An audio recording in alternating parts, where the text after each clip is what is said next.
السلام علیکم ورحمۃ اللہ وبرکاتہ۔ مولانا عبدالغفار حسن صاحب ہیں جو مختصر الفاظ میں ان کا میں تعارف کرانا چاہوں گا کہ آپ نے بہت طویل سیاسی اور مذہبی سفر جو ہے اپنی زندگی میں کیا ہے۔ مدینہ یونیورسٹی میں تقریباً 17 سال حدیث کے پروفیسر رہے ہیں، اور پھر اس کے بعد اس سے پہلے بھی جماعت اسلامی کی جو سیاسی زندگی ہے، مولانا مودودی مرحوم کے ساتھ ان کی اچھی خاصی وابستگی رہی، اور نائب امیر جماعت اسلامی پاکستان کے مقام تک بھی آپ پہنچے۔ لیکن وہ جماعت کے ساتھ جو حادثہ ہوا اختلافات کی وجہ سے، تو یہ بھی جماعت سے اپنے نقطہ نظر کی بنیاد پر علیحدہ ہوئے، اور پھر تدریس اور علمی خدمات کو اپنا میدان بنایا۔ تو یہ 17 سال مدینہ یونیورسٹی بھی پڑھاتے رہے، اور اس کے بعد جب یہاں واپس پاکستان تشریف لائے تو اسلامی نظریاتی کونسل کے یہ رکن منتخب ہوئے، پچھلے سال ہی ریٹائر ہوئے ہیں۔ تو آپ کو اللہ تعالیٰ نے اس عمر میں بھی بہت ہی اچھا حافظہ عطا فرمایا ہے۔ تو بہت سی ایسی باتیں ان سے سننے میں آتی ہیں جو شاید بچپن کی یا جوانی کی جو ان کی باتیں ہیں اور اچھی طرح ازبر ہیں۔ تو آج انشاءاللہ مولانا صاحب ہمارے سامنے طلاق کے مسائل پر بھی گفتگو فرمائیں گے۔ اس سلسلے میں آپ کے پاس کوئی سوال ہوں تو وہ بھی آپ ساتھ ساتھ نوٹ کرتی جائیے، انشاءاللہ یہ اس کا بھی جواب آپ سمجھیں۔ بسم اللہ الرحمن الرحیم، نحمدہ ونصلی علی رسولہ الکریم۔ قال اللہ تعالی فی کتابہ المجید، ومن آیاتہ ان خلق لکم من انفسکم ازواجا لتسکنوا الیہا وجعل بینکم مودۃ ورحمہ۔ آج کی مجلس میں گفتگو کرنے کے لیے جو عنوان دیا گیا وہ ہے طلاق کے مسائل۔ طلاق سے پہلے نکاح کا دور آتا ہے، مرحلہ آتا ہے، تو نکاح کے بارے میں یہ کچھ کہنا ضروری ہے۔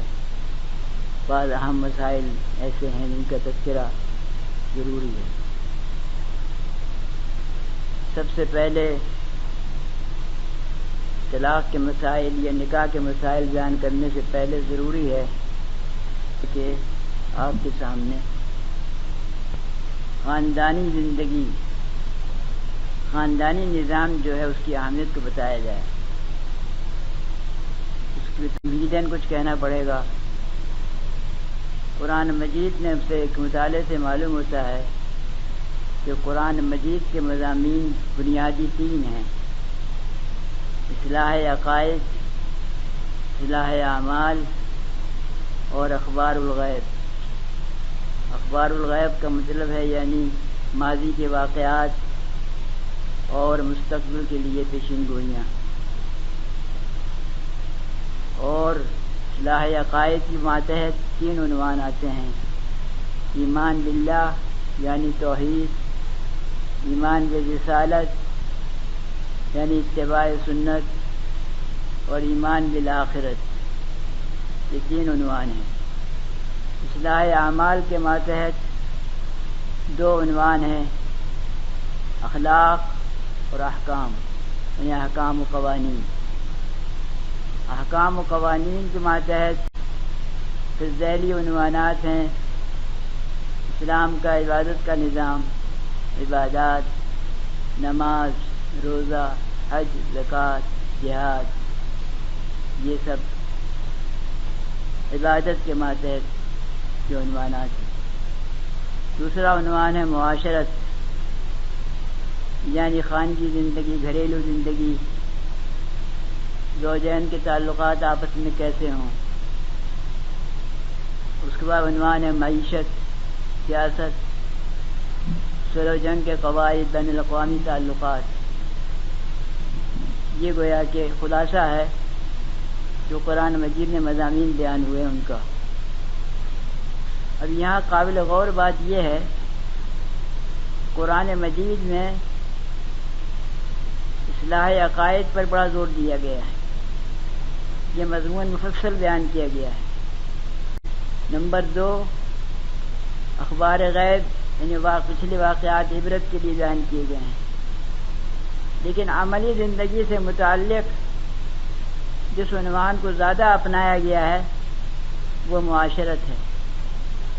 معاشرت یعنی خاندانی زندگی، خاندانی زندگی، خاندانی نظام اسلام کا کیا ہے۔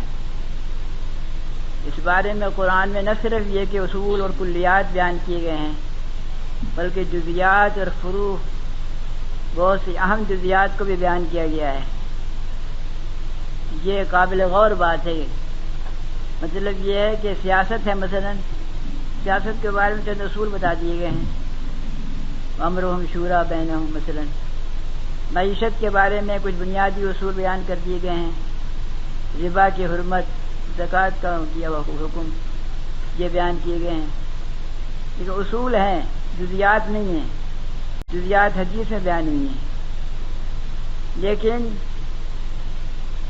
یہ جو ہے معاشرت کا معاملہ، تو معاشرت کے معاملے میں ہم دیکھتے ہیں کہ قرآن مجید میں تفصیل سے بیان کیا گیا ہے، اصول اور کلیات کے ساتھ ساتھ جزیات کو بھی بیان کیا گیا ہے۔ مثلا سورہ بقرہ دوسرے پارے میں تقریباً آدھا پارہ جو ہے اس میں نکاح و طلاق کے مسائل ہیں، رضاعت کے مسائل ہیں۔ اسی طرح اس کے بعد آل عمران میں حضرت مریم ان کی والدہ کا تذکرہ ہے، اس سے کئی مسائل نکلتے ہیں۔ پھر تیسری صورت ہے سورہ نساء، کہ نام سورہ نساء ہے، اس میں بڑے اہم مسائل ہیں خواتین کے بارے میں اور نکاح اور طلاق کے بارے میں، اور دوسرے مسائل بڑے اہم ہیں۔ اس کے بعد سورہ مائدہ ہے، سورہ مائدہ میں بھی کچھ مسائل ہیں، اہل کتاب کی عورتوں سے نکاح کا مسئلہ ہے، اسی طرح اور بعض مسائل ہیں اہم۔ پھر سورہ اعراف ہے، سورہ اعراف میں حضرت آدم حضرت حوا کی پیدائش کا ذکر ہے تفصیل کے ساتھ، وہاں بھی کچھ مسائل نکلتے ہیں، مسائل معلوم ہوتے ہیں۔ اس کے بعد پھر سورہ مریم ہے، یہ پورا ایک مفصل رکوع ہے حضرت مریم کی پیدائش کے بارے میں اور ان کے عیسیٰ علیہ السلام کے الوہیت کا انکار کے بارے میں۔ اس کے بعد پھر سورہ قصص ہے، جس میں حضرت شعیب علیہ السلام کی دونوں صاحبزادیوں کا ذکر ہے۔ اس کے بعد سورہ نمل ہے، جس میں ملکہ سبا کا ذکر ہے، وہاں بھی مسائل بہت سے نکلتے ہیں۔ پھر سب سے بڑی اہم صورت خواتین کے بارے میں سورہ نور ہے، سورہ نور کے اندر وہ تفصیل سے احکام دیے گئے ہیں اور بتایا گیا گھر کا پردہ کیسا ہونا چاہیے، گھر میں کیسے رہنا چاہیے خواتین کو، اور دوسرے اہم مسائل ہیں جن کا ذکر سورہ نور میں ملتا ہے۔ پھر یہ بعض روایات میں آتا ہے کہ سورہ نور جو ہے وہ خواتین کو، عورتوں کو پڑھانا چاہیے، مطالعہ کرنا چاہیے۔ اس کے بعد سورہ احزاب ہے، سورہ احزاب میں بھی مسائل بیان کیے گئے ہیں عورتوں کے بارے میں۔ اس کے بعد پھر آخر میں 28ویں پارے میں سورہ مجادلہ ہے، سورہ مجادلہ میں حضرت خولہ کا ذکر ہے، قسم اللہ قول التی تجادلک فی زوجہا وتشتکی الی اللہ، اس میں کفارہ زہار کو بیان کیا گیا ہے۔ اس کے بعد پھر ہم دیکھتے ہیں سورہ 28ویں پارے کے آخر میں سورہ طلاق ہے، اس کو نساء صغریٰ بھی کہا جاتا ہے، اس میں طلاق کے احکام ہیں۔ اس کے بعد سورہ تحریم ہے، سورہ تحریم میں یہ احکام بیان کیے گئے ہیں۔ بعض اہل علم کا خیال ہے کہ سورہ طلاق اور سورہ تحریم میں فرق یہ ہے کہ سورہ طلاق کے اندر میاں بیوی کے درمیان اگر بغض ہو جائے، نفرت پیدا ہو جائے، اس کا علاج بتایا گیا ہے، اور سورہ تحریم میں اگر محبت میں غلو پیدا ہو جائے تو اس کا علاج بتایا گیا ہے۔ آخر میں پھر سورہ لہب ہے، جس میں انجام بتایا گیا اس عورت کا جس نے حضور صلی اللہ علیہ وسلم کی مخالفت کی تھی اور آپ کے راستے میں کانٹے بچھائے تھے۔ یہ گویا کہ اسے تفصیل سے معلوم ہوا کہ قرآن مجید کے اندر سب سے زیادہ اہمیت عملی زندگی سے متعلق جو عنوان ہے وہ معاشرت کا عنوان ہے۔ اس کی وجہ یہ ہے کہ بنیادی وحدت ہے، اس کے بغیر کام نہیں چلتا۔ اگر گھر خراب ہو جاتا ہے، میاں بیوی کے تعلقات خراب ہو جاتے ہیں، اس کا اثر اولاد پر پڑتا ہے، دو خاندانوں پر پڑتا ہے، ان کے کئی برادریوں پر پڑتا ہے، اور اس سے فساد نمایاں ہوتا ہے۔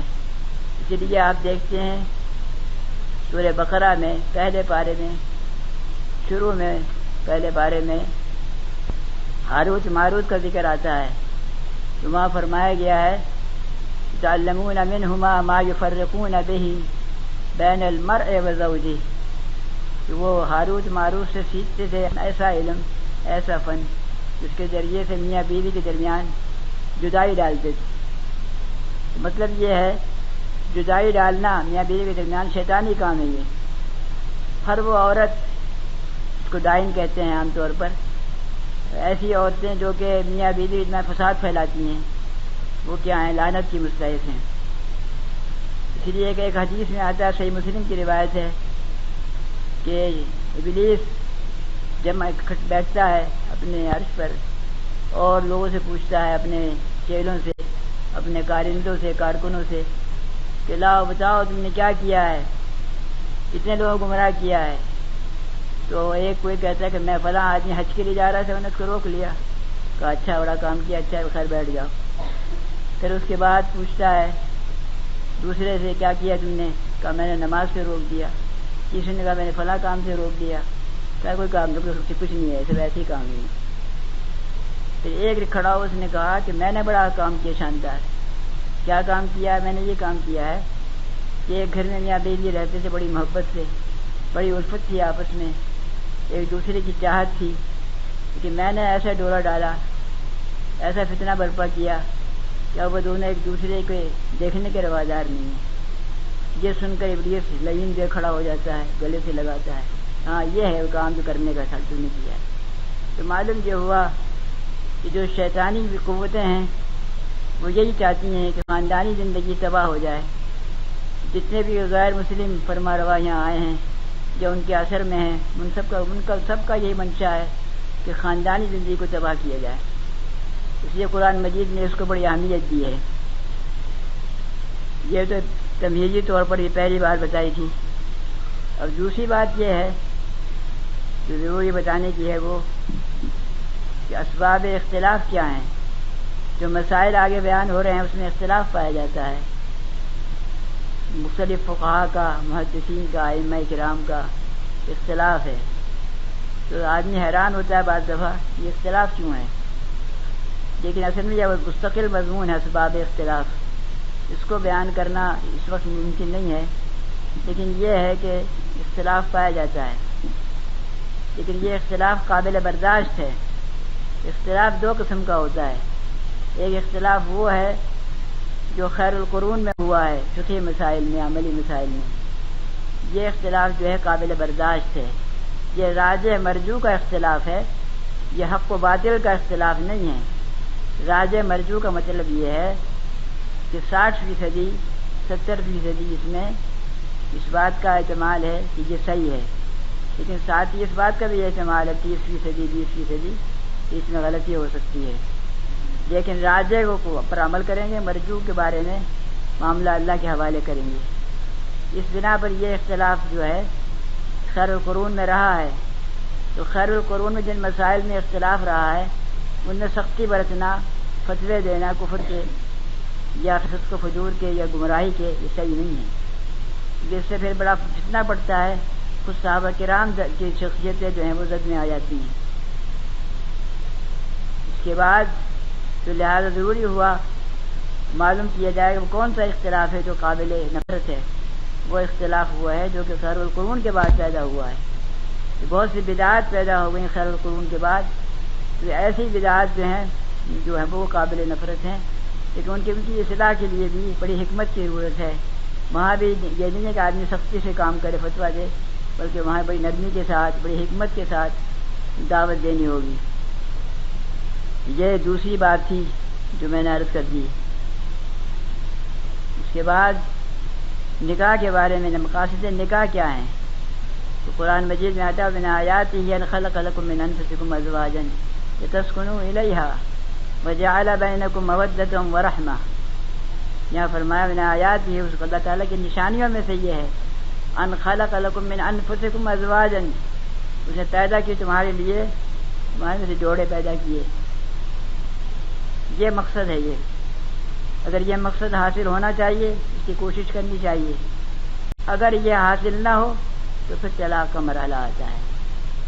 تو نکاح کے سلسلے میں اس آیت کی تشریح میں ایک بات یہ بھی ہے کہ یہاں ایک لطیف بات ہے من آیات ان خلق لکم من انفسکم ازواجا، یعنی خواتین جو عورتیں جو ہیں وہ مردوں کی طرح ہیں. من انفسکم ازواجا، ان کی جبلی سے پیدا کیا گیا ہے. آدم سے حوا پیدا ہوئی اور پھر آدم اور حوا کے ملاپ سے پھر ساری مخلوق پیدا ہوئی. یہ گویا کہ الگ چیز نہیں ہے، بلکہ پہلے یہ حالت تھی اسلام سے پہلے کہ عورتوں کو بڑا حقیر سمجھا جاتا تھا.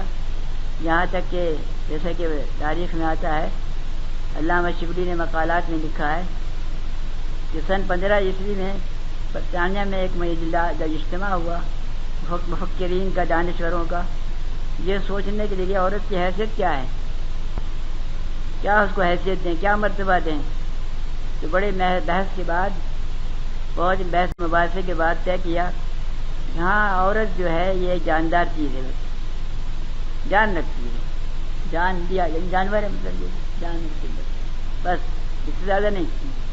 آج وہی برطانیہ جو ہے بہت زیادہ اعلان کر رہا عورت کی آزادی کا، لیکن اتنا بڑھایا کہ اس کو کتنا بنا دیا.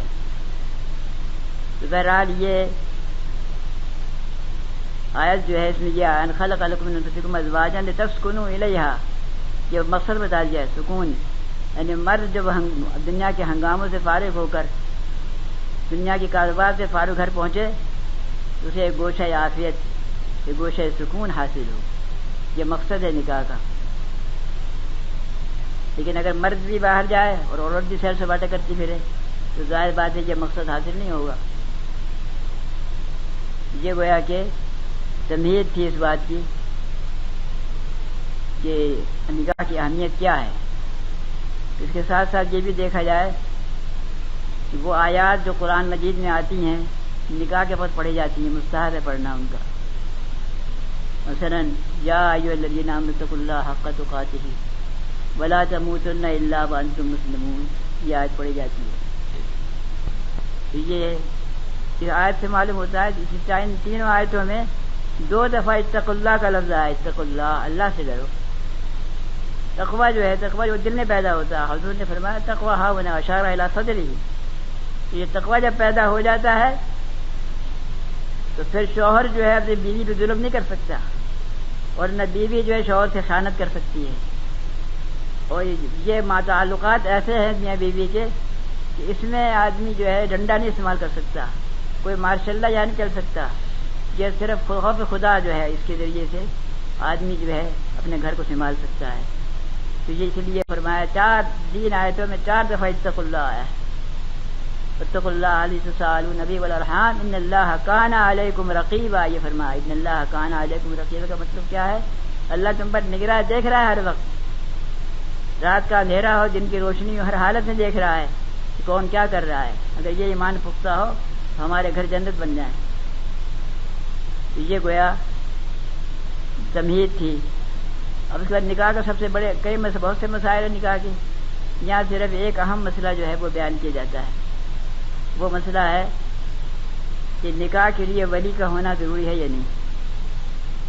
تو نکاح کے لیے ولی کا ہونا راجح مسلک جو ہے قوی، جہاں تک میں نے غور کیا دلائل کے لحاظ سے وہ یہ ہے کہ ولی ہونا چاہیے. اس کی دلیل کیا ہے؟ ایک حدیث میں آتا ہے، عبداللہ بن عباس کی روایت ہے، رسول اللہ صلی اللہ علیہ وسلم فرماتے لا نکاح الا بولی، نہیں ہے نکاح مگر ولی کے ذریعے. دوسری حدیث ہے حضرت عائشہ رضی اللہ تعالی عنہا سے، ایما امرأۃ نکحت بغیر اذن ولیھا فنکاحها باطل فنکاحها باطل فنکاحها باطل. قالت 3 مرات. یہ روایت ابو داؤد کی ہے، مسلم احمد کی ہے اور دوسری کتابوں میں ہے. تقریباً 30 صحابہ سے یہ حدیث روایت آئی ہے. اس سے معلوم یہ ہوتا ہے کہ ولی کا ہونا ضروری ہے. اس میں حکمت یہ ہے کہ مرد جو ہے وہ باہر کے حالات کو جانتا ہے، گھر کے حالات کو جانتا ہے، مردوں کے حالات کو جانتا ہے، جو مخطوب ہے اس کو بھی جانتا ہے، تجربہ ہے، اس کا علم ہے، وسیع ہے، وسیع نظر ہے، اور عورت لڑکی نو عمر ہے، نا تجربہ کار ہے، ہو سکتا ہے وہ جذبات کے رو میں آ کر غلط فیصلہ کر لے، اس لیے ولی کا ہونا ضروری ہے۔ لیکن ساتھ ہی یہ بھی یاد رہے کہ اگر ولی جو ہے وہ زبردستی اصرار کرے کسی وجہ سے، اسی حدیث میں آتا ہے کہ لڑکی اگر باکرہ ہے تو اس کا اذنھا سماعتھا، اس کی اجازت جو خاموشی ہے اس کی، اگر سیب ہے تو اس کے بارے میں فرمایا ان تستعمر، سے پوچھا جائے باقاعدہ اس زبان سے کہے کہ ہاں مجھے پسند ہے، میں راضی ہوں۔ کہ گویا کہ سب آداب بتائے گئے ہیں، یہ مسائل ہیں نکاح کے، اور ولی کے ساتھ دو گواہ کا ہونا بھی ضروری ہے، یہ بھی حدیث میں آتا ہے۔ بہرحال اور خود یہ قرآن مجید کے موافق ہے ولی کون، الرجال قوامون علی النساء بما فضل اللہ بعضهم علی بعض وبما انفقوا۔ اس بنا پر ضروری ہے یہ بات کہ مرد جو ہے وہ رکھوالا ہے، خرچ کرتا ہے، اور اس کی ذمہ داریاں زیادہ ہیں، لہٰذا کچھ اختیارات بھی اس کے ساتھ ہونے چاہیے۔ ایک حدیث میں آتا ہے نکاح کے بارے میں، اذا خطب الیکم من ترضون دینہ وخلقہ فزوجوہ والا تفعلوا تکن فتنۃ وفساد عریض۔ میرے خیال میں مطلب سمجھ آ گیا ہوگا۔ اذا خطب الیکم من ترضون دینہ فزوجوہ وان لم تفعلوا تکن فتنۃ وفساد عریض، رواہ الترمذی وغیرہ۔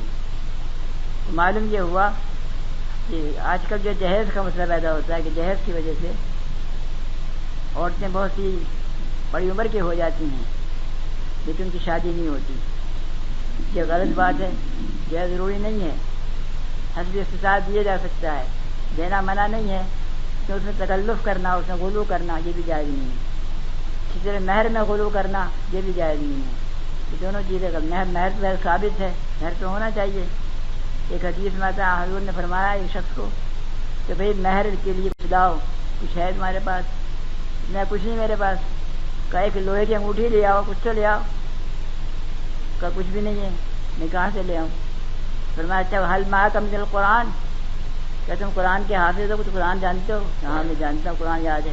کہ وہی سنا دینا، بتا دینا بیوی کو سمجھا دینا، اپنے پڑھا دینا قرآن مجید، یہی کیا ہے مہر ہو جائے گا۔ اس سے معلوم یہ ہوا کہ یہ مہر جو ہے اس میں غلو کرنا، اسے جہیز وغیرہ رسم و رواج میں غلو کرنا، جس کی وجہ سے آج کل آپ دیکھتے ہیں رسم و رواج کی وجہ سے بہت سی لڑکیاں جو ہیں گھروں میں وہ 30 برس 35 برس 40 برس کی ہو جاتی ہیں لیکن رشتے نہیں ہوتے، جس سے بڑا فتنہ پھیلتا ہے اور یہ مایوسی پھیلتی ہے۔ یہ تو گویا نکاح کا مسئلہ تھا، میں نے بتا دیا۔ اب طلاق کا مسئلہ ایک آتا ہے، اب اس کے بارے میں دوسرے طرف سے بھی جواب ہیں اس کے، وہ لمبا مسئلہ ہے، زیادہ وقت کیا ہو گیا وہ۔ اب یہ بعض نے یہ کہا ہے کہ یہ حضرت عائشہ نے اس کے خلاف فتویٰ دیا ہے، لہٰذا جب راوی کا فتویٰ اس کی رائے اور روایت میں اختلاف ہو تو اس صورت میں رائے کو مقدم سمجھا جائے گا۔ ہو سکتا ہے حضرت عائشہ کوئی ناسخ مل گیا ہو، کہ یہ احتمال ہے صرف۔ صحیح مسلک یہ ہے کہ اگر روایت میں اور راوی کی رائے میں اختلاف ہو جائے، بعد میں راوی جو ہے وہ فتویٰ ایسا دے دے جو روایت کے خلاف ہے، ایسی صورت میں روایت مقدم ہوگی، حدیث مقدم ہوگی، رائے مقدم نہیں ہوگی۔ اس کی وجہ یہ ہو سکتا ہے لعلہ نسیہ، ہو سکتا ہے وہ بھول گیا ہو، اس نے بھول گیا اپنی روایت کو، اور اس لیے محدثین نے، خطیب بغدادی نے اور اس سے پہلے بیہقی نے اور دوسروں نے کتابیں لکھی ہیں۔ اسے ایک کتاب کا نام ہے حدث نسیہ و حدث و نسیہ، یہ نام ہے کتاب کا، یعنی ایسے راویوں کا نام جنہوں نے حدیث بیان کی پھر بعد میں بھول گئے۔ تو ایسا ہو سکتا ہے، انسان پر طاری ہوتا ہے، لہذا حدیث رسول صلی اللہ علیہ وسلم جو ہے اس کو رد نہیں کیا جا سکتا۔ راوی کی رائے کو اس کے فتوے اور حدیث کے خلاف ہے، اس کی اپنی روایت کردہ روایت کے خلاف ہے، تو اس کو قبول نہیں کیا جائے گا اس کی رائے کو۔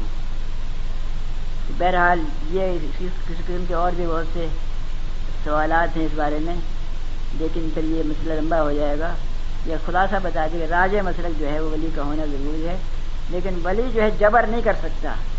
اگر لڑکی جو ہے نا وہ کراہت کر رہی ہے، نفرت کر رہی ہے کسی معقول وجہ کی بنا پر، ایسی صورت میں جبر کرنا یہ ولی کے لیے جائز نہیں، گناہگار ہوگا وہ. اور سب سے بڑا طلاق کے اندر سب سے بڑا مسئلہ جو ہے وہ ہے طلاق ثلاثہ کا. آج کل رواج یہ جہالت کی بنا پر کہ طلاق دے دی جاتی ہے، بس غصہ آیا میاں صاحب کو، طلاق طلاق طلاق، بس ختم. بچے رو رہے ہیں، بچے پریشان ہیں. میرے پاس کئی وہ لوگ آتے ہیں، بہت سے لوگ آتے ہیں راول پنڈی سے، فیصل آباد سے، کہاں سے، کہتے ہیں ہم کیا کریں، غصے میں طلاق دے دی.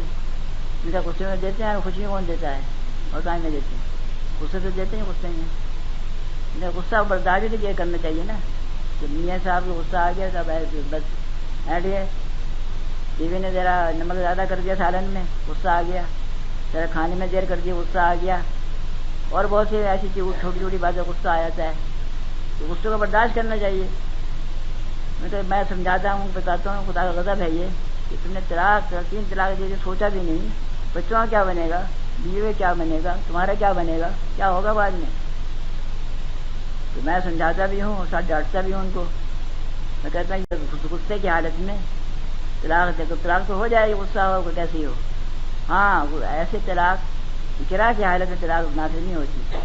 اگر طلاق اقرا کیا جائے مرد پر، زبردستی کی جائے، طلاق جب نہیں سال نافذ ہوگی. جب وہ سکران ہو، نشے کی حالت میں ہو تو اس کی طلاق نہیں ہوگی، نافذ نہیں ہوگی. لیکن اگر وہ مذاق سے بھی طلاق دے تو طلاق ہو جائے گی. یہ حدیث میں آتا ہے 3 چیزیں جو ہیں وہ واقع ہو جاتی ہیں، نکاح اور طلاق اور عشق. تو لہذا اس صورت میں معلوم یہ ہوا کہ یہ نکاح جو ہے، یہ طلاق جو ہے اصل میں اپنی جگہ پر یہ 3 نہیں ہوں گے، 1 ہوگی. یہ اختلافی مسئلہ، بڑا اہم مسئلہ ہے، یہ بہت ہی اہم مسئلہ ہے یہ. اور یہ مسئلہ جو ہے آج کل جو ہے فرقہ وارانہ ذہنیت کا شاہکار بن گیا ہے. یعنی ایک فرقہ ہمارے ہاں جو زور دیتا ہے کہ نہیں 3 طلاقیں ایک وقت کی، ایک مجلس کی، 3 ہی ہوں گی. اور دوسرے کہتے نہیں 1 ہی ہوگی. تو لہٰذا اس طرح مناظرے اور رسالے چھپتے ہیں. ایک امتیازی مسئلہ بن گیا ہر ایک کا. لیکن میری کوشش یہ ہے کہ کسی فرقہ وارانہ ذہنیت سے بالا تر ہو کر حنفی، شافعی، مالکی، حنبلی، سلفی، ان سب سے بالا تر ہو کر سوچا جائے، غور کیا جائے. کیونکہ یہ جتنے مذاہب مسالک ہیں، جتنے نام ہیں، یہ سب بعد میں آئے ہیں، ہم ان سے بحث نہیں ہے. یہ فقہ سے استفادہ کیا جا سکتا ہے، لیکن فقہ جو ہے وہ قرآن حدیث کے مقابلے میں اس کی حیثیت جو ہے بات کی ہے. اصل مقدم جو قرآن اور حدیث ہے، لیکن فقہائے کرام سے استفادہ کیا جا سکتا ہے ان کے اجتہاد سے. لیکن یہ فرق ہے، مسائل اجتہادیہ میں جو ہے اختلاف ہو سکتا ہے، تبدیلی ہو سکتی ہے. لیکن جو مسائل ہیں ایسے جن کا تعلق نصوص سے ہے، منصوص ہیں قرآن حدیث میں، ان میں کوئی تبدیلی نہیں آ سکتی. یہ اصل چیز ہے. اب اس کی مثال یہ ہے، جیسے مشہور مسئلہ ہے مفقود الخبر. کسی عورت کا شوہر گم ہو جائے، پتہ نہیں چلتا، اب کیا کریں گے اس میں. اب اس میں ایک مسلک تو یہ بات فقہا کا، تو وہ جب تک کہ طلاق نامہ نہ آئے اس کے شوہر کی طرف سے کہیں سے، یا اس کی موت کی خبر نہ آئے، اس وقت تک وہ نکاح نہیں کرے گی.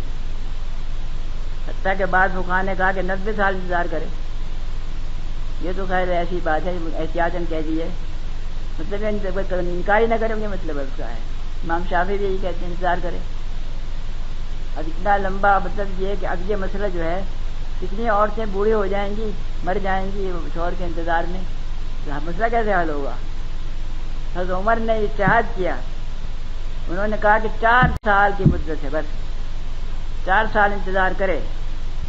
تو 4 سال کے بعد پھر 4 مہینے 10 دن وہ عدت گزارے، سوگ منائے شوہر کا کہ مر گیا وہ، اور پھر نکاح کر لیا. یہ حل بتا دیا ہے. اسی حل کا مولانا شفیع تھانوی نے کتاب لکھی ہے الحیلۃ الناجزہ للحلیلۃ العاجزہ، یہ کتاب لکھی اس میں انہوں نے حل کیا ہے.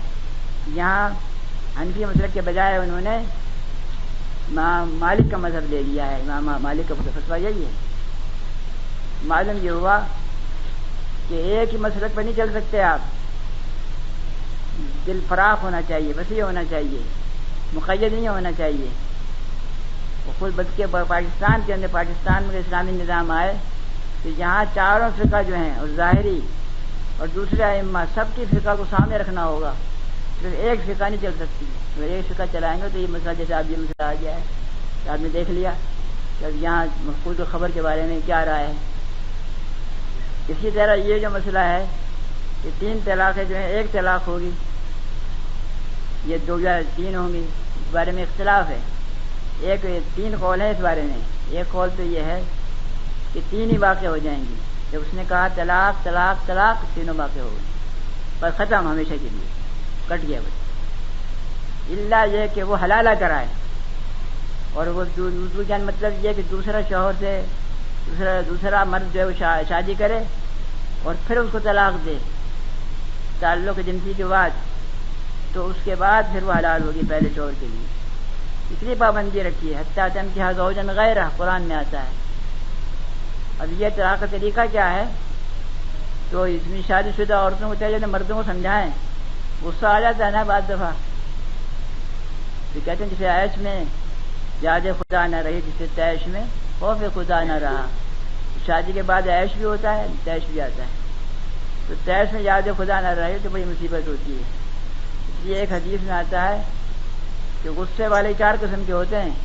یہ ضمنی بات آ گئی ہے کیونکہ غصہ جو ہے یہی تو معاملہ خراب کرتا ہے، طلاق دلواتا ہے. تو غصے والوں کی 4 قسمیں بتائیں حدیث میں. ایک کیا ہے؟ سریع الغضب سریع الفے، جلدی غصہ آتا ہے، جلدی چلا جاتا ہے. اس میں ایک بات اچھی ہے، ایک بات بری ہے. اور دوسرے کیا؟ بطیء الغضب بطیء الفے، دیر میں غصہ آتا ہے، دیر میں جاتا ہے. یہ بھی ایک بات اچھی ہے، ایک بات بری ہے.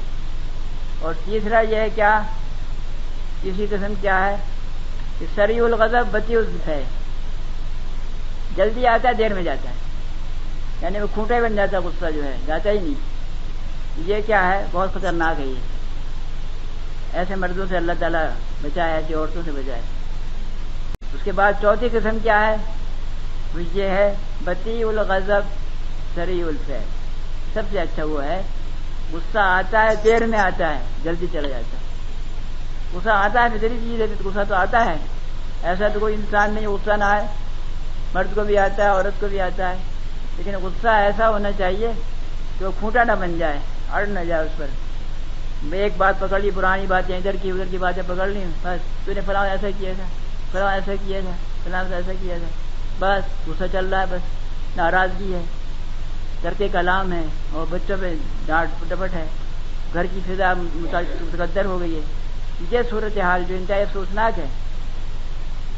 جو نے غصے کی 4 قسمیں بتائیں غصے والوں کی. اسی لیے یہ جو تیسری قسم ہے، کیا پہلی دوسری، اس کے اندر یہ گڑبڑ ہو جاتی ہے. لہٰذا غصے سے پرہیز فرمایا. والکاظمین الغیظ والعافین عن الناس، قرآن نے بتایا غصے کو پینے والے اور لوگوں کو معاف کرنے والے. یہ جذبہ ہونا چاہیے مرد کے اندر اور عورت کے اندر بھی. جیسے کہ حدیث میں آتا ہے لا یفرق مومن مومنۃ ان کرہ منہا خلقا رضی منہا آخر، کہ کوئی مومن مرد جو ہے مومن عورت سے بغض نہ رکھے. ہو سکتا ہے اسے ایک عادت اس کی ناپسند ہو تو دوسری عادت اس کو پسند آ جائے، مرغوب ہو جائے. ایسا ہوتا ہے. نہ کوئی عورت ایسی ہے، ایسی حدیث میں عورت کے لیے آیا ہے، ایسے مرد بھی ایسا ہو سکتا ہے. فرمایا کہ کوئی عورت یا کوئی مرد نہ تو پورا سارا کا سارا سراپا عیب ہوگا اور نہ سراپا خوبیاں اس میں ہوں گی، بلکہ عیب بھی ہو سکتا ہے، خوبیاں بھی ہو سکتی ہیں. لہٰذا خوبیوں پر نظر رکھی جائے، عیب کو نظر انداز کی جائے، اس کی اصلاح کی کوشش کی جائے. اس میں عورت کی قربانی بھی بڑا دخل ہے اس کا.